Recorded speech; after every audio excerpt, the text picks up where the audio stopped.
మంత్రివర్గ విస్తరణపై కాంగ్రెస్లో అలజడి రేగింది. క్యాబినెట్లో చోటు కల్పించాలని మాదిగ సామాజిక వర్గం ఎమ్మెల్యేలు పట్టుబడుతున్నారు. ఎస్సీ సామాజిక వర్గ ఎమ్మెల్యేల భేటీ అయ్యారు. ఢిల్లీ వెళ్లి అధిష్టానానికి వినతులు అందజేయాలనే యోచనలో ఎమ్మెల్యేలు ఉన్నట్లు తెలుస్తోంది. జనాభాలో 17% ఉన్న మాదిగలకు మంత్రివర్గంలో చోటు కల్పించాలని సీఎంకు విన్నవించారు. రేపు మీనాక్షి నటరాజన్ అపాయింట్మెంట్ కోరారు.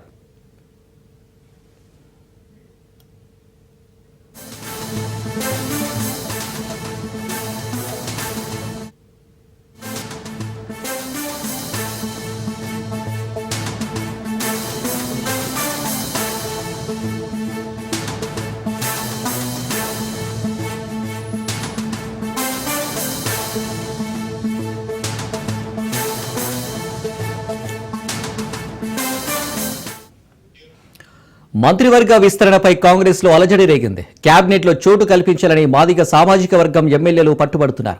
ఎస్సీ సామాజిక వర్గ ఎమ్మెల్యేల భేటీ అయ్యారు. ఢిల్లీ వెళ్లి అధిష్టానానికి వినతులు అందజేయాలనే యోచనలో ఎమ్మెల్యేలు ఉన్నట్లు తెలుస్తుంది. జనాభాలో 17% ఉన్న మాదిగలకు మంత్రివర్గంలో చోటు కల్పించాలని సీఎంకు విన్నవించారు. రేపు మీనాక్షి నటరాజన్ అపాయింట్మెంట్ కోరారు.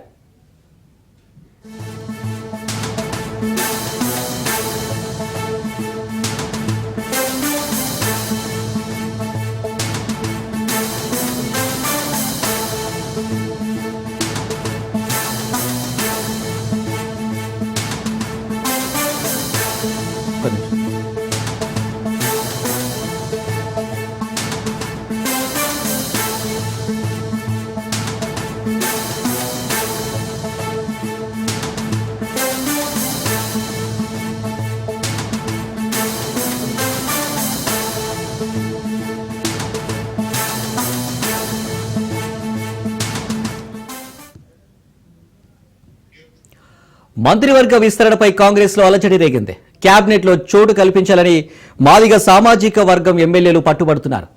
ఎస్సీ సామాజిక వర్గ ఎమ్మెల్యేల భేటీ అయ్యారు. ఢిల్లీ వెళ్లి అధిష్టానానికి వినతులు అందజేయాలనే యోచనలో ఎమ్మెల్యేలు ఉన్నట్లు తెలుస్తోంది. జనాభాలో 17% ఉన్న బాధితులకు మంత్రివర్గంలో చోటు కల్పించాలని సీఎంకు విన్నవించారు. రేపు మీనాక్షి నటరాజన్ అపాయింట్మెంట్ కోరారు.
రైట్, ఇక కాంగ్రెస్ మంత్రివర్గ విస్తరణలో అలజడి రేగింది. దీనికి సంబంధించి మరిన్ని డీటెయిల్స్ మీ రాజు అందిస్తారు. రాజు. రైట్ అనిల్, ఇప్పటికే తెలంగాణ ప్రభుత్వం ఏర్పడి దాదాపు 1.5 ఇయర్ పూర్తవుతా ఉంది. అయితే ఇటీవల సీఎం రేవంత్ రెడ్డి ఢిల్లీ వెళ్లి అటు అధిష్టాన పెద్దలతో భేటీ అయ్యారు. అలాగే మహేష్ కుమార్ గౌడ్ సైతం అధిష్టాన పెద్దలతో భేటీ అయ్యారు. ఈ సందర్భంగా మంత్రివర్గ విస్తరణ పైన చర్చ జరిగింది. అయితే త్వరలోనే మంత్రివర్గ విస్తరణ చేయనున్నట్లు సమాచారం అంతా ఉంది. పూర్తి స్థాయిలో కూడా సామాజిక సమీకరణలు అలాగే జిల్లాల ప్రాతినిధ్యం దక్కని ఉమ్మడి జిల్లాలు ఏవైతే ఉన్నాయో వారికి అవకాశం కల్పించేటటువంటి అవకాశం అయితే స్పష్టమవుతా ఉంది. ఈ నేపథ్యంలోనే అటు వివిధ సామాజిక వర్గాల నుంచి కూడా తమ సామాజిక వర్గానికి మంత్రి పదవులు ఇవ్వాలి అనేటటువంటి డిమాండ్ కూడా కాంగ్రెస్ పార్టీలో వినిపిస్తున్నటువంటి పరిస్థితి అయితే ఉంది. ఇటీవల ఎస్టీ మాదిగ సామాజిక వర్గానికి చెందినటువంటి ఎమ్మెల్యేలు అడ్లూరి లక్ష్మణ్ అలాగే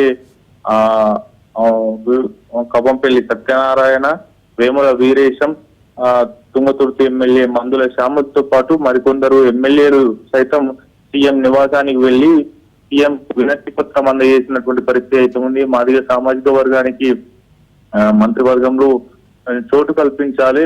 దాదాపు జనాభా తెలంగాణ జనాభాలో 17% ఉన్నటువంటి ఎస్టీ మాదిగలకు మంత్రివర్గంలో కూడా చోటు కల్పించాలనేటటువంటిది కూడా వినతి పత్రం అందజేయడం జరిగింది. అదేవిధంగా అధిష్టాన పెద్దలను కూడా కలిసి వారి యొక్క విజ్ఞప్తిని విన్నవించుకుంటామనేటటువంటిది కూడా సీఎం రేవంత్ రెడ్డికి చెప్పినటువంటి పరిస్థితి అయితే ఉంది. ఆ తర్వాత మీడియా ముఖంగా కూడా అటు నిఖార్సైనటువంటి మాదిగలకు మంత్రివర్గంలో చోటు కల్పించాలి అనేటటువంటిది కూడా తుంగతుర్తి ఎమ్మెల్యే మందుల శ్యాములు కామెంట్ చేసినటువంటి పరిస్థితి అయితే ఉంది. ఆ మీడియా మిత్రులు అడిగినటువంటి ప్రశ్నలకు ఇప్పటికే ఎస్సీ సామాజిక వర్గం నుంచి కొందరు నేతలకు అవకాశం ఇచ్చారు కదా అనేటటువంటి ప్రశ్నలు లేవనెత్తిన నేపథ్యంలో కూడా మాదిగ ఉప కులానికి చెందినటువంటి దామోదర్ రాజనరసింహ అయితే మాదిగ సామాజిక వర్గానికి చెందినటువంటి నేతకి ఈ యొక్క మంత్రివర్గంలోకి చోటు కల్పించాలి, వారిని మేము వ్యతిరేకించడం లేదు, కానీ మాదిగ సామాజిక వర్గం నుంచి కూడా ఈ యొక్క మంత్రివర్గంలో చోటు కల్పించాలనేది మా విజ్ఞప్తి అంటూ కూడా వారు చెప్పుకొచ్చినటువంటి పరిస్థితి అవుతుంది. ఇవాళ కూడా అటు ఈ మాదిగ సామాజిక వర్గానికి చెందినటువంటి ఎమ్మెల్యేలు ఒక హోటల్లో భేటీ అయ్యారు. వారు వారి యొక్క భవిష్యత్ కార్యాచరణ అంటే ఈ యొక్క మంత్రివర్గంలో ఎస్సీ మాదిగ సామాజిక వర్గానికి అవకాశం ఉండేలా కూడా ఢిల్లీ పెద్దలను అధిష్టాన పెద్దలను కలిసి అటు వినతి పత్రం అందజేసేందుకు సిద్ధమవుతున్నట్టు తెలుస్తా ఉంది. అదేవిధంగా రైట్ రాజు, థ్యాంక్ యూ.